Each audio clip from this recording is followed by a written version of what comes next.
Les vrais monostables redéclenchables. 1, 3. 2. Les vrais monostables. Il s'agit de circuits monostables sans conditions particulières au sujet du signal de commande. C'est-à-dire que celui-ci pourra indifféremment être de durée supérieure ou inférieure à l'impulsion de sortie du monostable. A. Vrai monostable avec une bascule D. Le montage typique utilisant une bascule D est indiqué à la figure 20A, alors que la figure 20B donne la table de vérité de la bascule. La figure 21 illustre le fonctionnement de ce montage. Au repos, le monostable a sa sortie Q au niveau bas, L. En effet, si à la mise sous tension la sortie Q est au niveau H, le condensateur C se charge et provoque, un moment plus tard, l'activation de l'entrée clear de la bascule dont la sortie passe immédiatement au niveau bas. Le condensateur se décharge alors à travers la diode dépolarisée en direct. Si on applique à l'instant T1 une impulsion positive sur l'entrée CK, le niveau O appliqué à l'entrée D est transféré à la sortie Q. Cette sortie étant au niveau O, le condensateur C se charge et il se produit le phénomène décrit précédemment. L'entrée clear devient active à l'instant T2, ce qui fait repasser Q au niveau bas. À l'instant T3, le condensateur C est complètement déchargé. Une nouvelle impulsion peut être appliquée sur l'entrée CK. Avec ce montage, une impulsion, même très brève, déclenche la bascule. Cette même impulsion de commande peut, par ailleurs, être d'une durée supérieure à celle de sortie.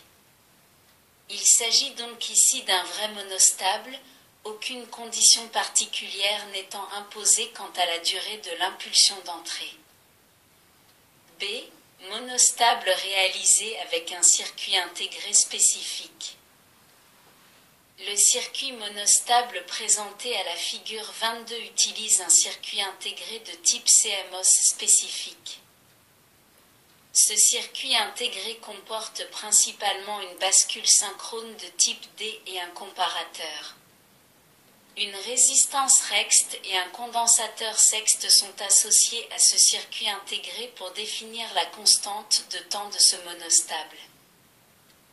À l'état de repos, la sortie Q de la bascule est au niveau L, donc G est au niveau H et Q, sortie du monostable, au niveau L. Dans ce cas, le transistor T conduit et court-circuite le condensateur Sext, imposant une tension nulle en V1, entrée, du comparateur. La sortie du comparateur est donc au niveau H. L'entrée clear de la bascule est au niveau H, donc inactive. La figure 23 qui suit vous permet de comprendre ce qui se passe quand l'entrée de commande B passe du niveau L au niveau H. L'entrée A du circuit qui peut être considérée comme une entrée de validation est maintenue au niveau bas. À l'instant T1, l'entrée B passe du niveau L au niveau H et donc l'entrée CK de la bascule également, la sortie Q passe au niveau H ainsi que Q. La tension au point G devient nulle et le transistor T se bloque. Le condensateur Sext commence à se charger à travers la résistance Rext. Quand la tension au point V1 atteint le seuil du comparateur, celui-ci bascule, sa sortie passe au niveau L, ce qui active l'entrée clear de la bascule. Q repasse alors au niveau L ainsi que la sortie Q du monostable. Simultanément, le transistor T conduit et le comparateur rebascule au niveau H pour rendre l'entrée clear inactive. Le monostable a retrouvé l'état de stabilité antérieure. Il faut noter que l'entrée clear de la bascule D peut être activée à tout moment grâce à l'entrée CLR du circuit.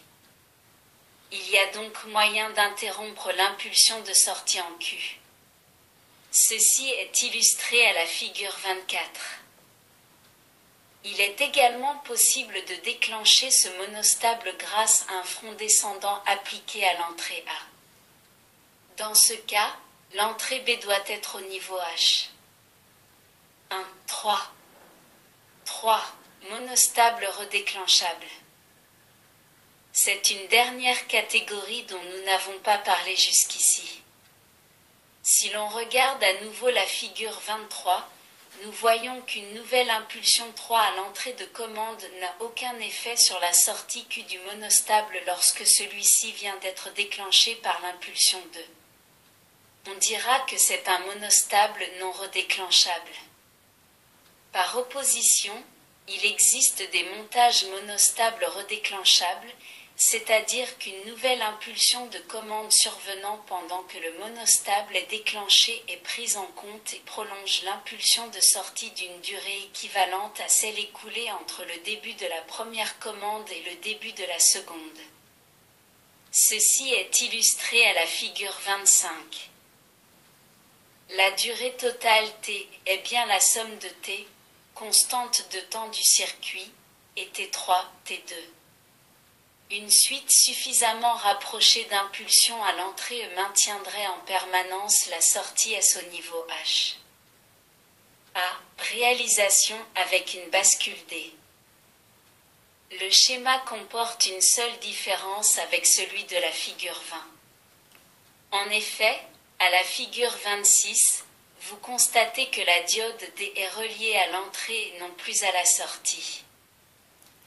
Ce montage fonctionne avec une condition particulière pour le signal de commande. Il faut que ce dernier ait une durée supérieure à la constante de temps T du monostable. Ainsi, il s'agit d'un pseudo-monostable redéclenchable.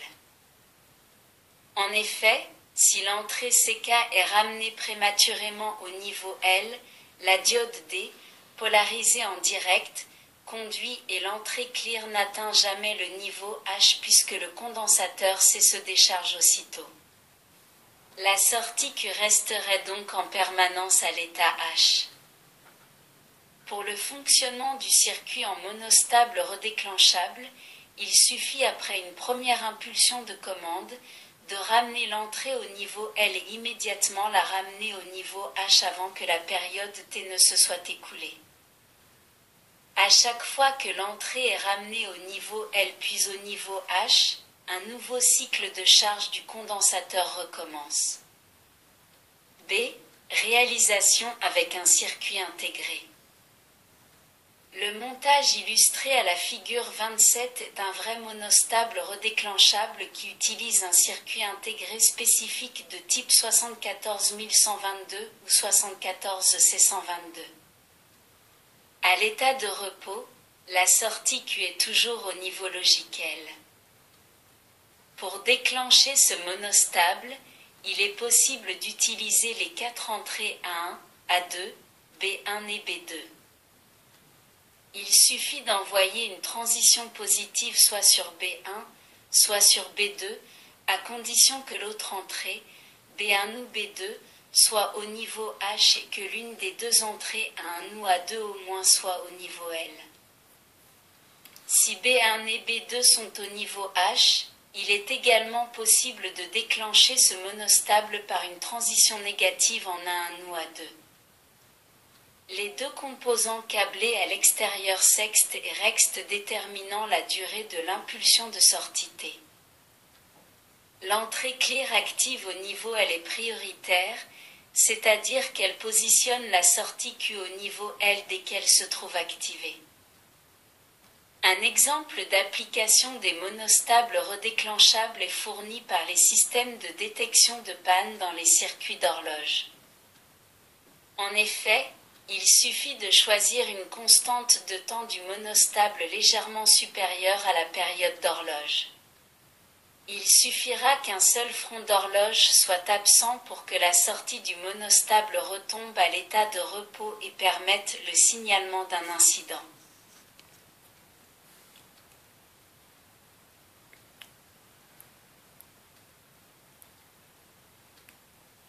Merci de votre écoute. À bientôt.